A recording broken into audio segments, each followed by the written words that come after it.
Сәлеметсіздер ме? Мен Павлодар қаласының химия биология бағытындағы Назарбаев зияткерлік мектебінің химия пәнінің мұғалімі Абубакиров Талғат Айтуарович. Ал енді жаңа сабақты бастау үшін сіздер ең алдымен сабақтың тақырыбын анықтайсыздар және де мақсатын қоясыздар. Ол үшін сіздерге келесі тапсырмалар беріледі.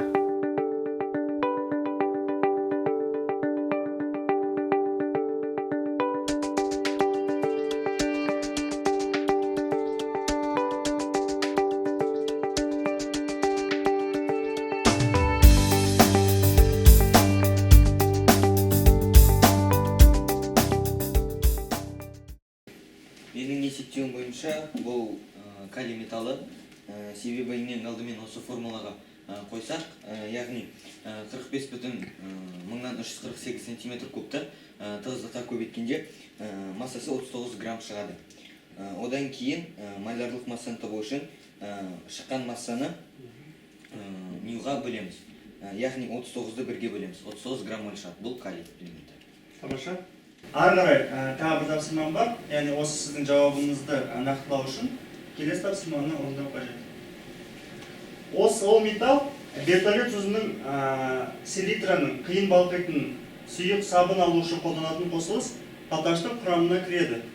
Бұл мәліметтер де металдың калий екенін дәлелдейді. Керемет, отыра қойыңыз. Осы мәліметті дәлелдеу үшін келесі соңғы тапсырманы орындаймыз.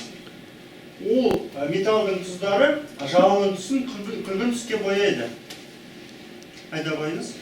Калий тұздары жалын түсін күлгін түске бояйды. Керемет. Әрине, бұл металл калий болып табылады. Сондықтан осы калийға байланысты келесі сұрағымыз бар. Осы калий металы қай топқа жатады? Және ол элементтер тобы қалай аталады? Бұл металл бірінші топқа жатады және осы элементтер тобы сілтілік металдар тобы деп аталады. Тамаша. Әрине, бұл дұрыс.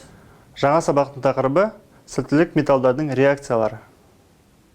Сабақтың тақырыбына сәйкес сіздер қазір бұрыннан білетін білімдеріңізді кестенің бірінші бағанына, ал екінші бағанында осы сабақта не меңгергілеріңіз келетіндігін жазасыздар. Біз калий туралы не білеміз, және ол сілтілік металдар туралы не білгіміз келеді. Осы сабақтың тақырыбына байланысты біз сіздермен келесі кестеге тоқтырастыр. Яғни сіздер бірінші кестеге не білесіздер, және екінші кестеге не білгіңіз келеді. Яғни ол сіздердің сабаққа қойған мақсаттарыңызды білдіреді.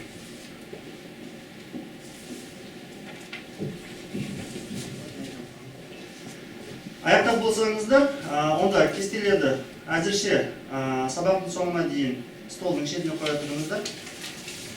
Соңғы бағанын сіздер сабақтың соңында толтырасыздар.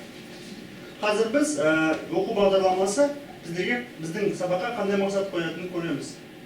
Сабақтың мақсаттары сілтілік металдардың ауамен және сумен әрекеттесуі. Келесі мақсат сілтілік металдардың хлормен әрекеттесу реакциялары. Сілтілік металдарға литий, натрий, калий, цезий және рубидий жатады.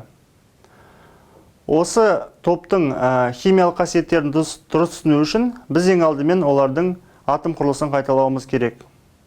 Ол үшін біз келесі тапсырмаларды орындаймыз.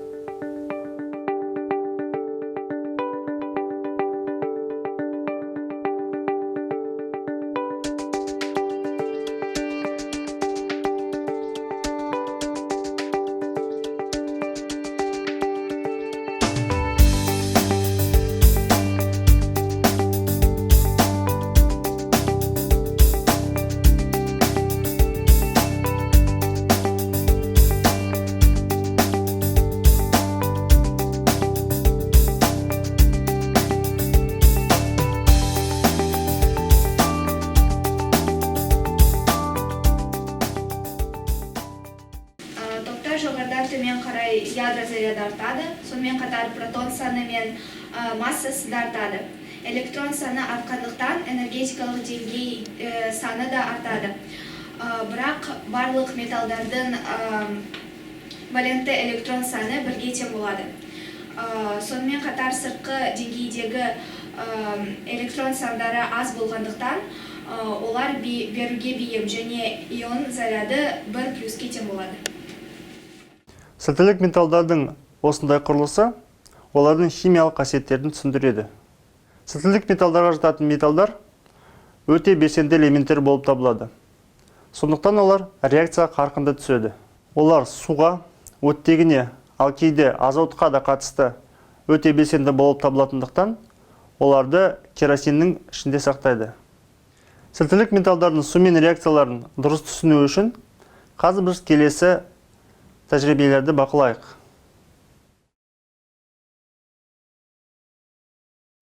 Посмотрим, как взаимодействуют с водой щелочные металлы – литий, натрий и калий. Щелочные металлы хранят в керосине, чтобы уберечь от разрушения кислородом воздуха и водяными парами. Литий – самый легкий из металлов.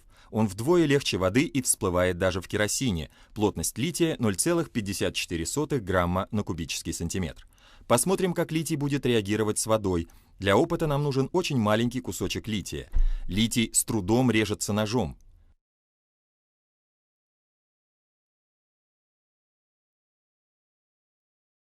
Литий активно реагирует с водой с образованием щелочи и выделением водорода.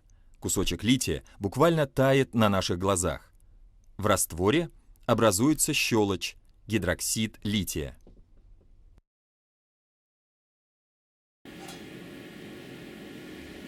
Пинцет арқылы біз натрийдің кесегін аламыз. Ол сырты керосин болғандықтан біз оның сыртын біраз сүртеміз.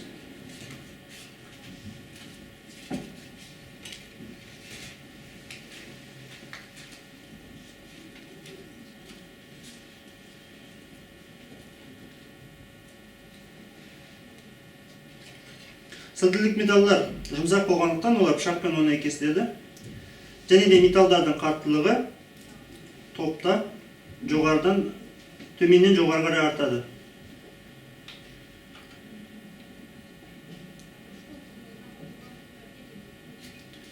Тәжірибе үшін бізге натрийдің кішкентай кесегі жеткілікті.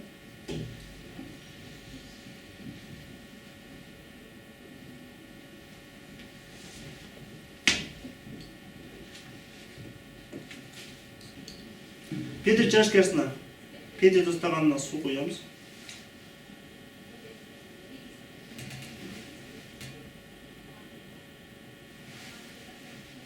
Және де металды суға түсіргенде оның қарқынды әрекеті байқалады.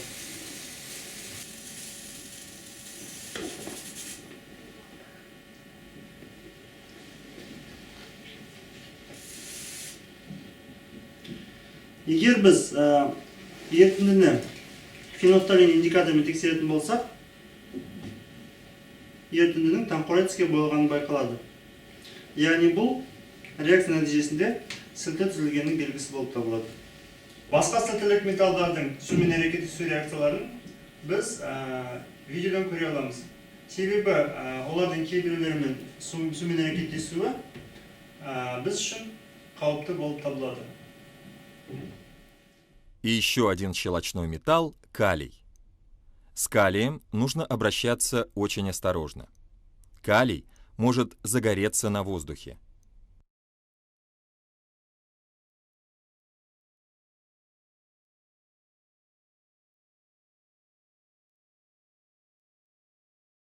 Резать калий ножом совсем несложно.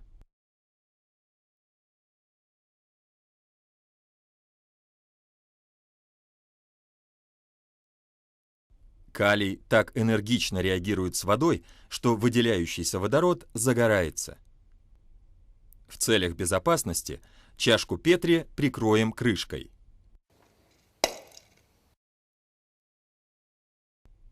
Замедлим просмотр и увидим, что калий тоже расплавился и превратился в шарик. Калий – самый активный из этих трех щелочных металлов. Ал енді жаңа ғана өздеріңіз бақылаған тәжірибелер бойынша келесі тапсырмаларды орындайсыздар.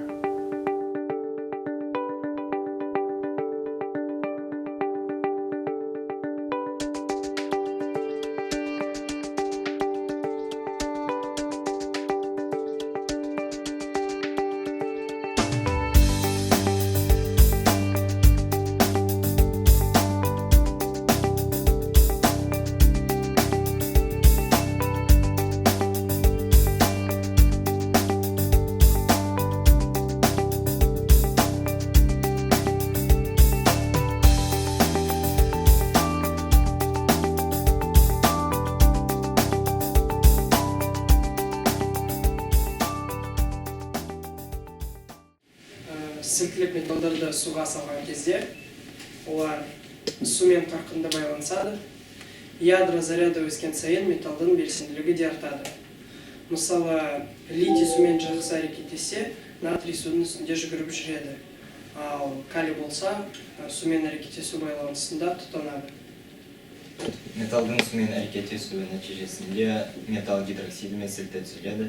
Себебі осы реакцияда түзілген ерітіндіге фенолфталин индикаторын қоссақ, ерітінді таңқурай түске өзгереді. Ал осы реакция нәтижесінде түзілетін екінші өнім ол сутек газы. Себебі калий сумен әрекеттесу тәжірибесінде калий ауамен байланысқанда бақ деген дыбыс шығарады. Ал бұл белгі сутек газының бөлінгендігінің дәлелі болып табылады. Бірінші реакция 2 литий қосылған 2 H2O және түзіледі 2 литий OH және H2. Келесі реакция 2 натрий қосылған 2 H2O түзіледі 2 натрий OH және H2, яғни сутек газы. Үшінші реакция бұл 2 калий қосылған 2 H2O түзіледі 2 калий OH және сутек газы. Яғни дұрыс. Келесіздер болар? Егер натрий кеселгін керосинге салған кезде ешқандай өзгеріс байқалмаса, онда керосиндің құрамында су жоқ деген сөз. Ал егер керосинге натрий кеселгін салған кезде газ бөлінсе, ол керосиннің таза емес, оның құрамында су бар деген сөз. Енді қалған металдар сумен қалай әрекеттесетінін байқайық. These next two are the dog's nuts of the periodic table. They are, if you like, the king and queen of alkali metals. Mix these babies with water, stand well back, and watch the mayhem. And that's just what we're going to do. Mr. Tickle, bring on the rubidium. Here it is. Is that it?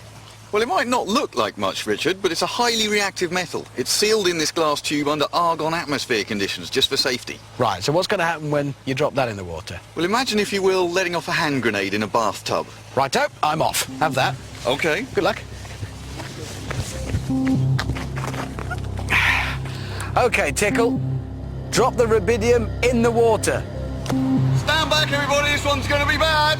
2 grams of rubidium will only react when our specially designed vial dissolves in the water, which gives John a few crucial seconds to get into our safety zone.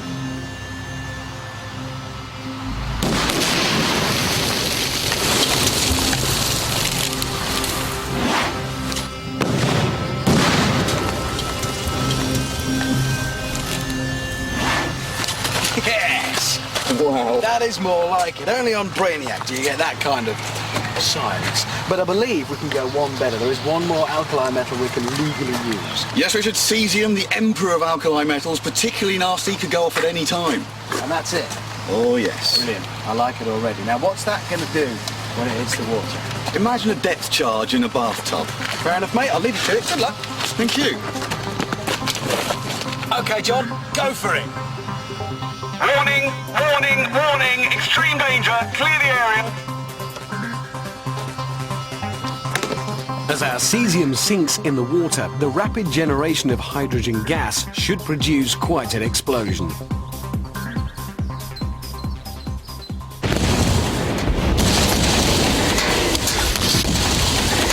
And it does.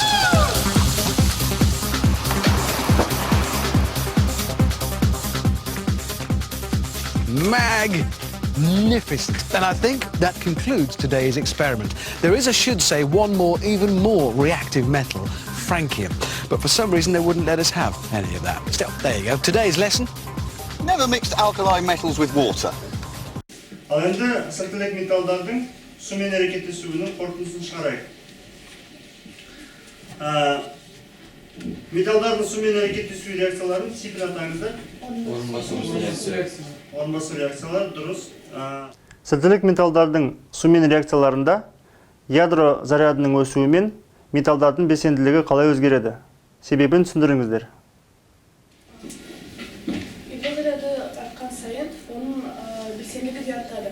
Ал Сан-Петербург атмосферасында айтқандай электрон саны қаншалықты көп болса, оның энергетикалық деңгейі де соншалықты көп болады. Алайда топта орналасқан металдардың валенттілігі электрон саны бірге тең болғандықтан, сол топта орналасқан металдар, жоғары орналасқан металдардың төмен орналасқан металдарға қарағанда электрон беруге қиынырақ болады. Яғни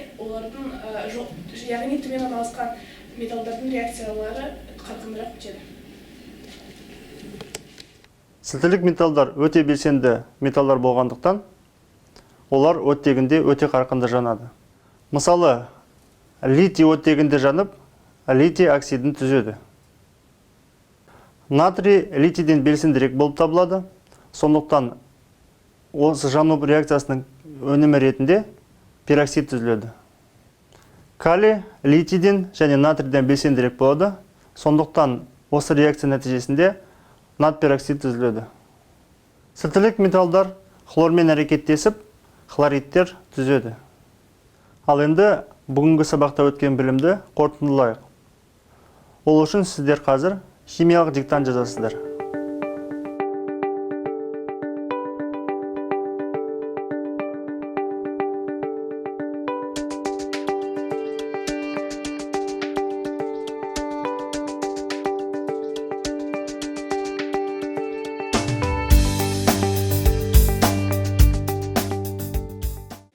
Сілтілік металлардың барлығы бірінші топ металдары болып табылады.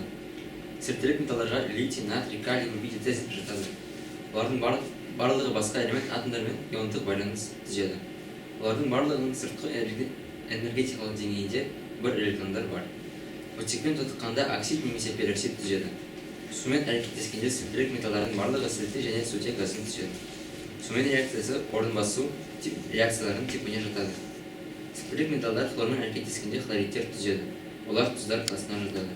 Барлық сілтілік металдар сумен қарқынды әрекеттеседі. Қарқындылығы ток ішінде жоғарыдан төмен қарай артады.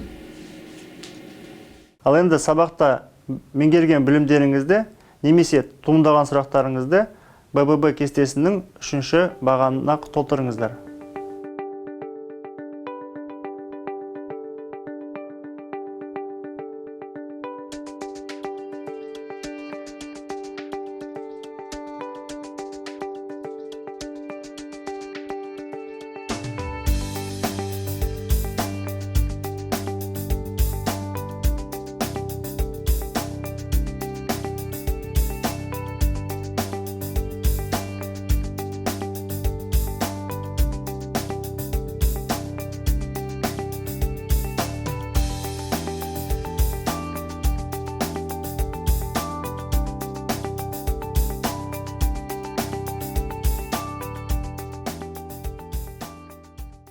Ал енді балалар, бүгінгі сабақ сіздер үшін пайдалы болды деп сенімдемін. Сабаққа қатысқандарыңыз үшін үлкен рахмет. Сау, саламат болыңыздар.